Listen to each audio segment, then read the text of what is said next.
નમસ્કાર. સમાજ વિદ્યા વિષય હેઠળ આજે આપણે ચેપ્ટર નંબર 9 મૂળભૂત હકો અને મૂળભૂત ફરજો એ પ્રકરણના સમાવિષ્ટ મુદ્દા જે છે એમાં આપણે હકો પર અટકેલા હતા. એમાં આપણે બે હકોની સમજ મેળવી હતી. પહેલા હકની સમજ મેળવી હતી આપણે સમાનતાનો હક, અને ત્યારબાદ આપણે બીજો હક જોયો હતો સ્વતંત્રતાનો હક. હવે આજે આપણે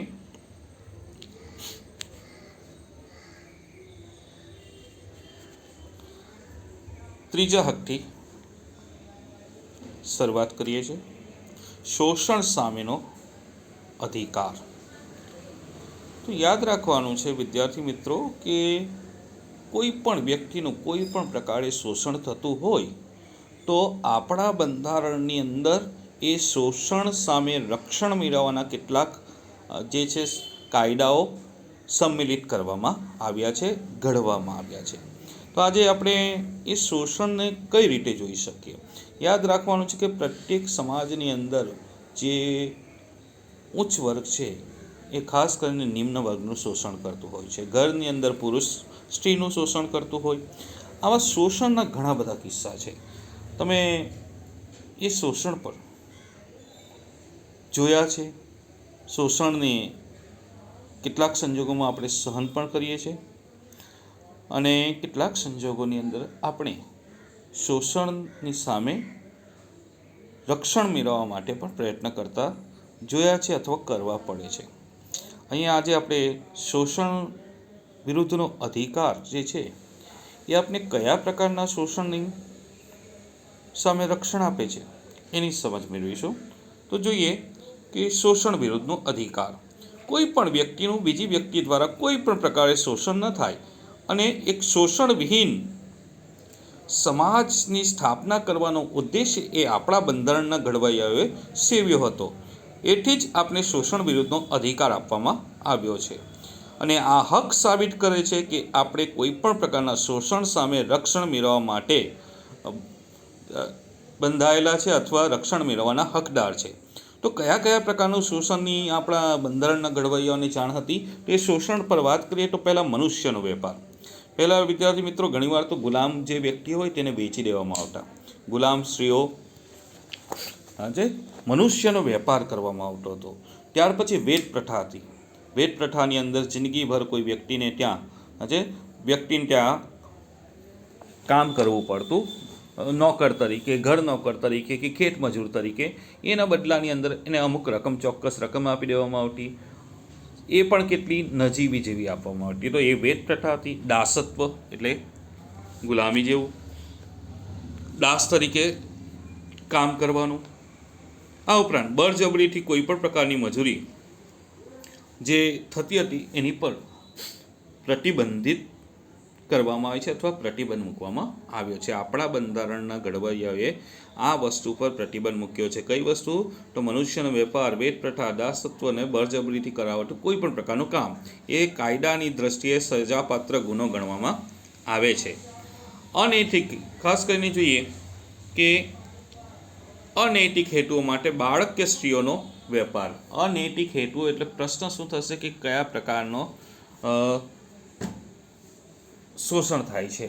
તો બાળકોનું ખાસ કરીને બે પ્રકારનું શોષણ થાય છે. એક જાતીય શોષણ પણ કરવામાં આવે છે, ને કેટલીક વાર બાળકોને વિકલાંગ બનાવીને કે હાથ પગ તોડીને કે આંધળા કરીને એ બાળકોને ક્યાંક ભીખ માંગવાની પ્રવૃત્તિમાં પણ રોકવામાં આવે છે. તો ઘણીવાર બાળકોના જે અંગો છે, શરીરના અંગો છે, તેનું પણ વેચાણ કરવામાં આવે છે.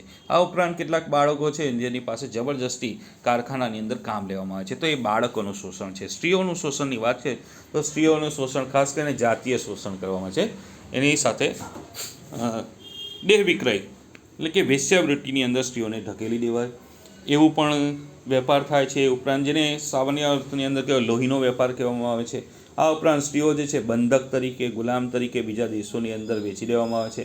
અને ખાસ કરીને અખાતી દેશોની અંદર આ પ્રકારની પ્રવૃત્તિ વધારે જોવા મળે છે. આ આખું આંતરરાષ્ટ્રીય ષડયંત્ર છે જેમાં સ્ત્રીઓનો વેપાર થાય છે.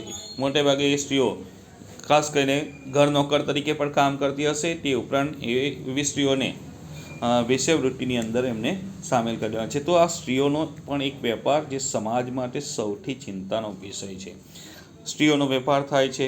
આ ઉપરાંત બળજબરીથી મજૂરી કે મરજી વિરુદ્ધનું કામ કરાવવું, જેને કહેવાય છે દાસત્વ, વેતન વિનાની મજૂરીનો, સદીઓથી ચાલી આવેલી વેત પ્રથાનો આપણા બંધારણે અંત લાવ્યો છે. કોઈ પણ વ્યક્તિ કોઈ પણ પાસે વિના વેતન કામ લઈ શકે નહીં. એનો મતલબ એ થયો કે જે વ્યક્તિ કામ કરે છે એને પગાર મળવો જોઈએ, એને પૈસા મળવા જોઈએ. ને પૈસા ન આપવામાં આવે કે એકદમ ઓછા આપવામાં આવે તો પણ કાયદાની દ્રષ્ટિએ સજાપાત્ર ગુનો ગણવામાં આવ્યો છે. એટલે કે મજૂરી કરાવવી છે એ પણ એક સજાપાત્ર ગુનો ગણ્યો છે. એ દિશાની અંદર ભારત સરકારે ખાસ કરીને બાળકો માટે એક કાયદો કર્યો છે કે 14 વર્ષથી નીચેના બાળકોને 14 વર્ષથી નીચેના બાળકોને કોઈ પણ કારખાનામાં, ખાણમાં કે જોખમી વ્યવસાયની અંદર કે બાંધકામની અંદર કે ગેરેજ કે હોટલ કે લારી ગલ્લા પર રાખવામાં આવે છે કે ઘર નોકર તરીકે રાખવામાં છે. એ કાયદાની દ્રષ્ટિએ ગુનો ગણવામાં આવે છે કે 14 વર્ષની ઉંમરે બાળકને કામ કરવા માટેનું શરીર એનું સક્ષમ હોતું નથી. સક્ષમ હોતું મતલબ કે શારીરિક તંદુરસ્તી, એની કાર્યક્ષમતા ઓછી હોય છે અને એને ઓછું વેતન આપવું પડે એટલા માટે જ નાના બાળકો પાસે કામ લેવામાં આવે છે. કારણ કે આ બાળક એક એવું 14 વર્ષથી નીચેનું બાળક એક એવું પાત્ર છે કે જે વિરોધ નથી કરશે, માલિકનો વિરોધ નથી કરતો. માલિકનો વિરોધ કરશે તો એને પૈસા નહીં મળશે. નજીવી એવી રકમ આપી દે કે પછી નજીવી વસ્તુ કે વર્ષની અંદર એકાદ બે જોડી કપડાં આપીને કે ઓછો પગાર આપીને એની પાસે કામ લેવામાં આવે છે. તો આ એક સજાપાત્ર ગુનો ગણવામાં આવ્યો છે. આ ઉપરાંત જોઈએ કે બાળ મજૂરી નાબૂદી કાનૂન હેઠળ કોઈ પણ બાળકની પાસે 14 વર્ષથી નીચેના બાળકને કામ લેવામાં આવે તે ગુનો ગણાય છે. જો કે રાજ્યએ જાહેર હેતુઓ માટે, ખાસ કરીને જાહેર હેતુની વાત કરીએ તો લશ્કરી સેવા કે રાષ્ટ્રીય ફરજો, સમાજ સેવાના ક્ષેત્રમાં ધર્મ, જાતિ, જ્ઞાતિ, લિંગ કે વર્ગના ભેદભાવ રાખ્યા વિના પ્રત્યેક વ્યક્તિ માટે ફરજિયાત વ્યક્તિ પાસે સેવા લેવાનો અધિકાર છે. આ સેવા વેતન વિના કે સવેતન પણ હોઈ શકે છે. જો અહીંયા વસ્તુ છે કે રાજ્ય જાહેર હેતુ એટલે કે સમગ્ર સમાજનું કલ્યાણ હોય અથવા કોઈ મોટી આપત્તિ આવી પડી હોય ત્યારે સરકાર ફરજિયાત રીતે એ ખાનગી ક્ષેત્ર હોય કે પ્રાઇવેટ ક્ષેત્ર છે કે કોઈ પણ ક્ષેત્રનો વ્યક્તિ છે એની સેવા લઈ શકે છે. બરાબર છે. અને એ સેવાની અંદર નાતી જાતિનો કોઈ ભેદભાવ રાખ્યા વિના બધાને જ એ સેવા કરવી પડશે. સરકાર એના બદલાની અંદર એને પૈસા ચૂકવે પણ ખરું અને ન પણ ચૂકવે. અત્યારે વર્તમાન સમયની અંદર જોઈએ તો કોરોનાની જે સ્થિતિ છે એમાં પ્રત્યેક મહાનગરપાલિકા કર્મચારી છે, રાજ્ય સરકારના કર્મચારી છે, એ બધાને અલગ અલગ પ્રકારની કામગીરી સોંપવામાં આવી છે અને એ કામગીરી બદલ એને એક્સ્ટ્રા પગાર મળી પણ શકે અથવા ન પણ મળે. બરાબર છે. તો એ જાહેર હેતુ છે.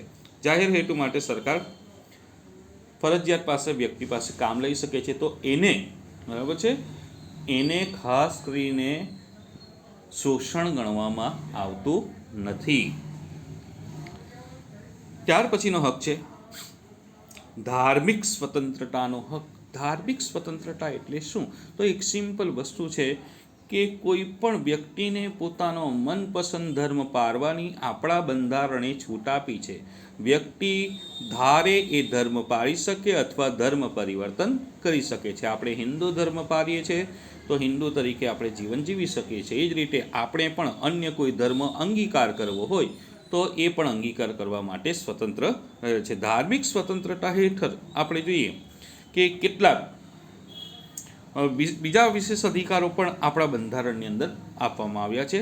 દાખલા તરીકે જોઈએ કોઈ પણ ધર્મના વ્યક્તિને પોતાના ધર્મનું અનુસરણ કરવાનું મતલબ કે એના પ્રમાણે વર્તવાની છૂટ આપવામાં આવી છે. કોઈ પણ વ્યક્તિ પોતાનો ધર્મનો પ્રચાર અને પ્રસાર પણ કરી શકે છે. આ ઉપરાંત આ સ્વતંત્રતા હેઠળ જોઈએ તો જાહેર વ્યવસ્થા, નીતિમત્તા અને સ્વાસ્થ્યને બાધ ન હોય એ રીતે વ્યાજબી નિયંત્રણોને આધીન રહીને વ્યક્તિએ સ્વતંત્રતાનો અધિકાર ભોગવવાનો છે.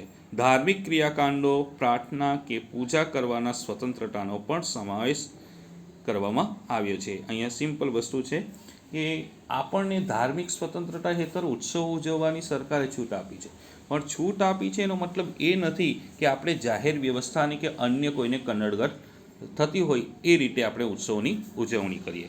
દાખલા તરીકે જોઈએ, આપણી અત્યારે ગણપતિની સ્થાપના થઈ છે, તો આપણે આ વર્ષની પહેલાંની શરૂઆતના વર્ષોની આપણે વાત કરીએ તો જે શોભાયાત્રા નીકળે છે કે વિસર્જનની જે યાત્રા નીકળે છે, તો એના માટે ચોક્કસ રૂટ નક્કી કરવામાં આવ્યા છે. એ રૂટ પરથી જ તમે જઈ શકો છો.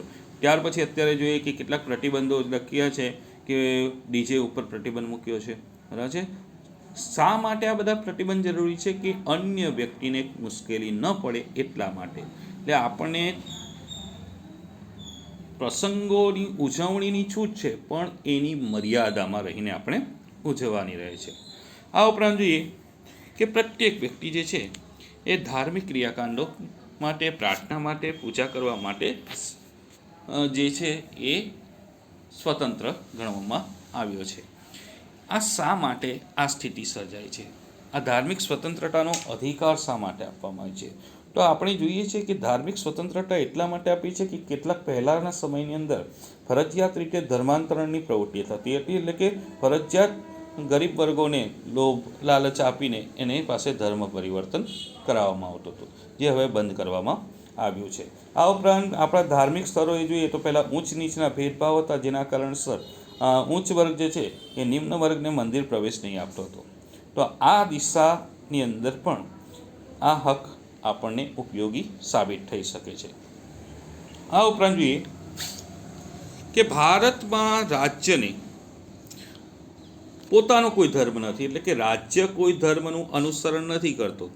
ભારતનું રાજ્ય કોઈ પણ ધર્મ કે સંપ્રદાયના સિદ્ધાંતો કે માન્યતાના આધારે ચાલતું નથી.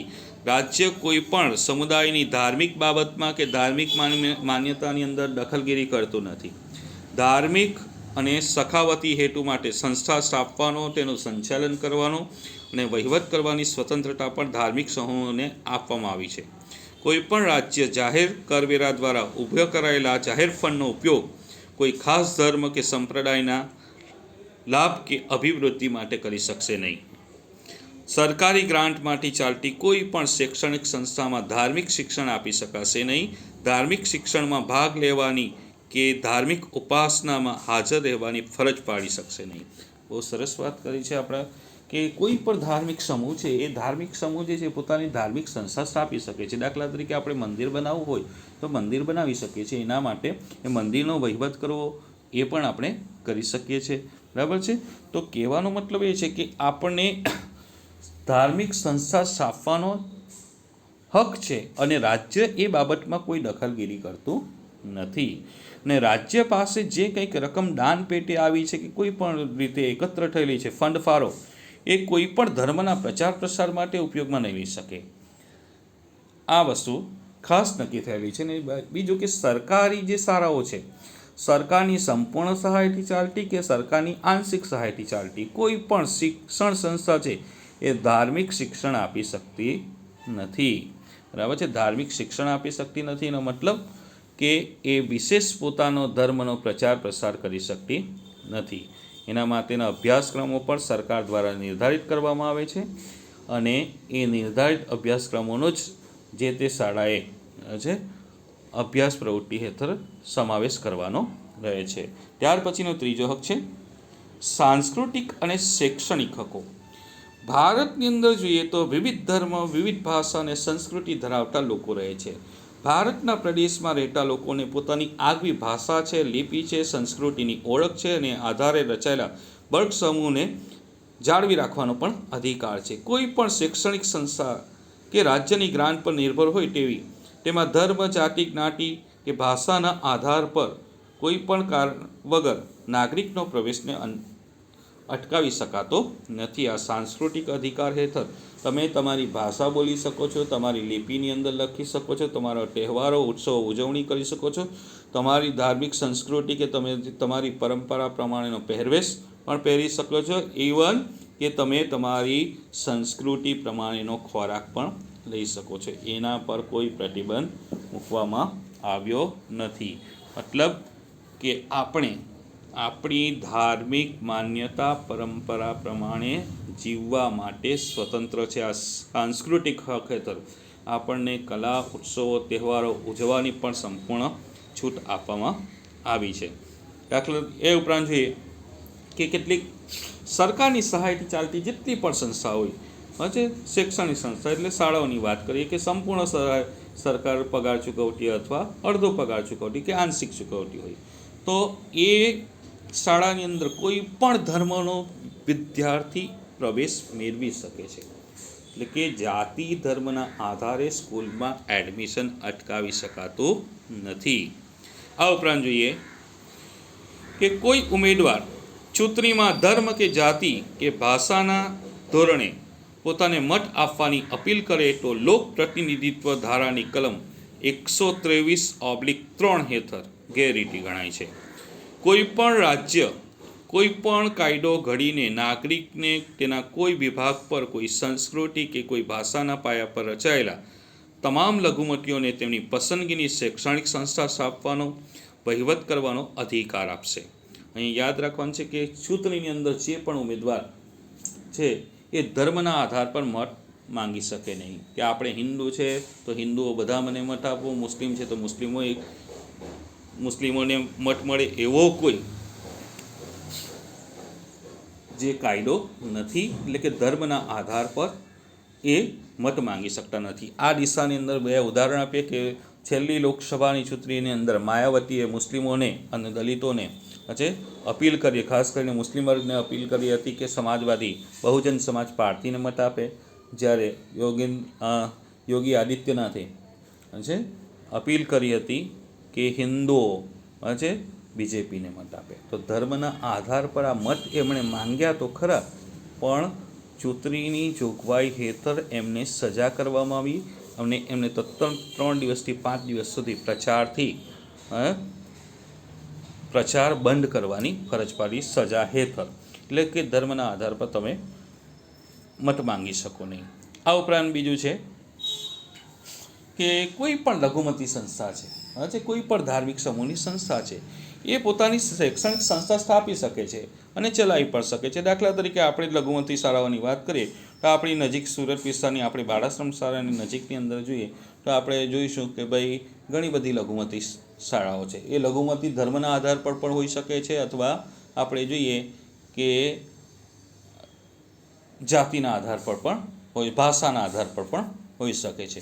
દાખલા તરીકે જોઈએ કે ભાઈ એંગ્લો ઉર્દુ એ મુસ્લિમ ટ્રસ્ટની શાળા છે, આઈપી મિશન ખ્રિસ્તી ટ્રસ્ટની શાળા છે, પારસી પટેલ શાળા જે છે એ પારસી પંચાયતની જે શાળા છે એ પારસીઓ ટ્રસ્ટની શાળા છે. તો આ દરેક ધાર્મિક સમૂહ શિક્ષણ સંસ્થા સ્થાપવા માટે સ્વતંત્ર છે, બરાબર છે. હા, એમાં થોડી રજાનો થોડો ફેરફાર હોઈ શકે છે. રજાનો જે નિયમ છે એની અંદર થોડો ફેરફાર હોય છે. દાખલા તરીકે મુસ્લિમ ટ્રસ્ટની શાળા છે એની અંદર આપણે જોઈશું તો એ લોકોને શુક્રવારે રજા રાખવામાં આવે છે. ઘણી મુસ્લિમ ટ્રસ્ટની શાળાઓની અંદર શુક્રવારે હોય છે, જ્યારે આપણી શાળાઓની અંદર મોટેભાગે રવિવારની રજા હોય છે. જ્યારે શનિવારે આપણે ત્યાં હાફ ડે હોય છે ત્યારે એ લોકો રવિવારે હાફ ડે રાખે છે. આ રીતે રાખવામાં આવે છે. આ ઉપરાંત વેકેશનના સમયની અંદર પણ થોડો ફેરફાર કરવામાં આવે છે. એ જ રીતે ખ્રિસ્તી મિશનરીની શાળાઓ છે એ મોટેભાગે આપણે જોઈએ નાતાલ પર એમને રજા આપવામાં આવે છે. તો વેકેશનના જે સમય છે એની અંદર થોડો ફેરફાર છે, બીજું કોઈ વિશેષ ફેરફાર નથી જોવા મળતો. આ ઉપરાંત જોઈએ કે આવી લઘુમતી સંસ્થાઓની મિલકતનું ફરજિયાત પ્રમાણે સંપાદન કે પોતાના હસ્તક લેવા ઈચ્છે તો રાજ્ય જરૂરી વળતર આપીને કરી શકે છે. આમ શૈક્ષણિક સંસ્થાઓમાં સંપૂર્ણ જોગવાઈ બંધારણમાં રહીને કરવાની છે. એટલે કોઈ પણ સરકારી લઘુમતી શાળા છે, જો રાજ્ય એનો વહીવટ લેવા માંગે એનું જે પૂરતું વળતર થાય તે આપવાનું રહે છે. આ ઉપરાંત જોઈએ બંધારણીય ઇલાજનો હક, છેલ્લો હક છે. સર્વ હકોના રક્ષણ માટે આપવામાં આવેલો હક એટલે બંધારણીય ઇલાજનો હક. ગમે એટલા કાયદા સારા ઘડવામાં આવે, મૂળભૂત હકોની જોગવાઈ કરવામાં આવે, પરંતુ જે તેનો અમલ યોગ્ય રીતે ન થાય તો આવી સ્વતંત્રતાનો કે અધિકારનો કોઈ અર્થ નથી. મતલબ કે કાયદા ગમે એટલા સારા, કાયદા ઘણીવાર કાગળ પર જ જોવા મળે છે.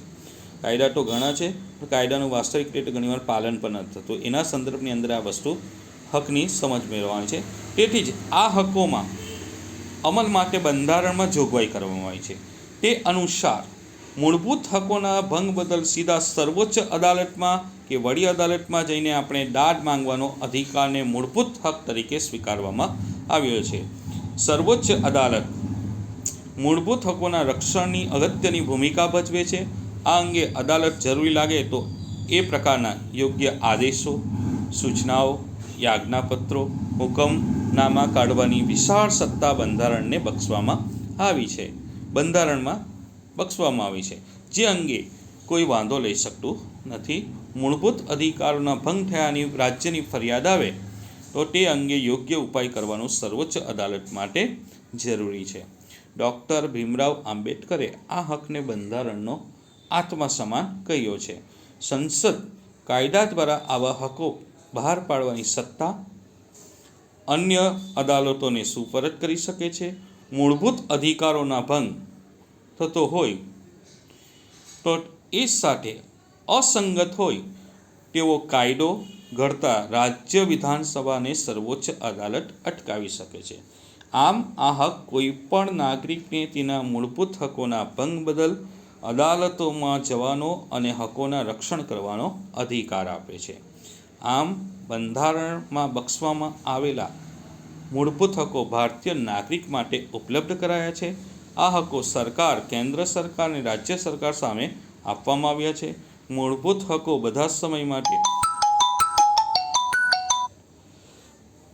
બધા નાગરિકો માટે ઉપલબ્ધ હોય છે, પરંતુ કટોકટીના સંજોગોમાં આપણે અમુક મૂળભૂત હકો સ્થગિત કરવામાં આવી શકાય છે. કોઈ પણ નાગરિકના મૂળભૂત હકો છીનવાઈ જાય તેવા કોઈ પણ કાયદા રાજ્ય ઘડી શકતું નથી.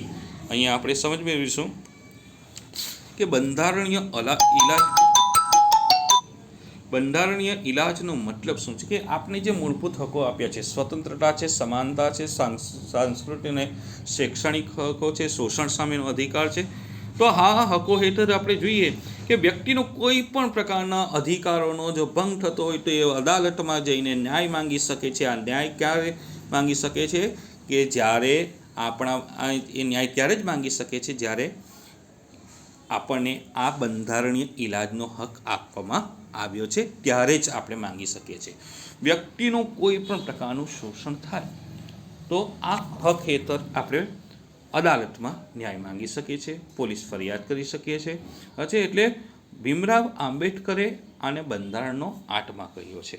કારણ કે હકો જે છે ને જો કોઈ પણ નાગરિકના અધિકારો પર અંકુશ મુકાતા એવા કાયદા ઘડવામાં આવે તો પણ મોટે ભાગે જોઈશું કે સર્વોચ્ચ અદાલત એ કાયદા માન્ય રાખશે નહીં.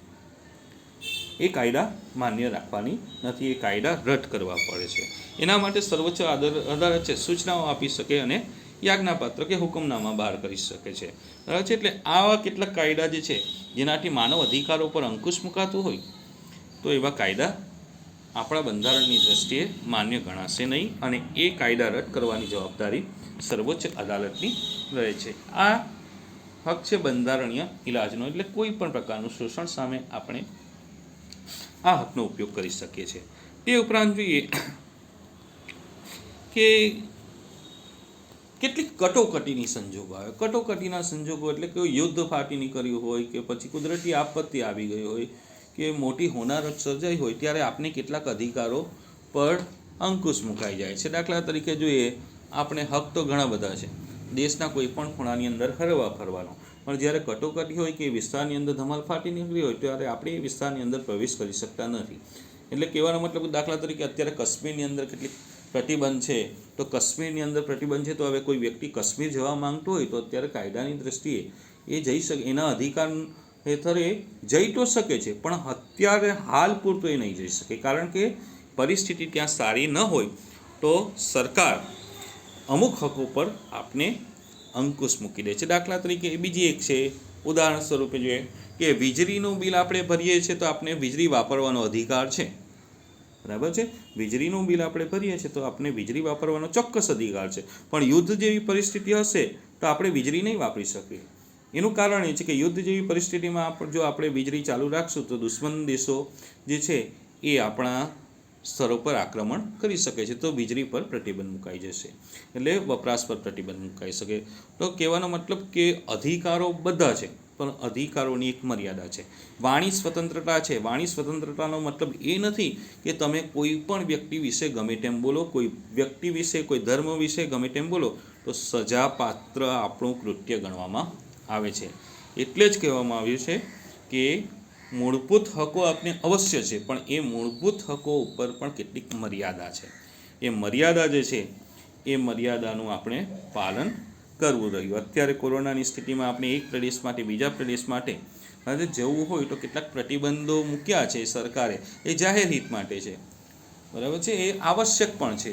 તો આપણે એ આપણા ફરવાના અધિકારનો ભંગ ગણાશે નહીં, સમજે? એટલે આ વસ્તુનું કેટલું ધ્યાન રાખવું પડશે.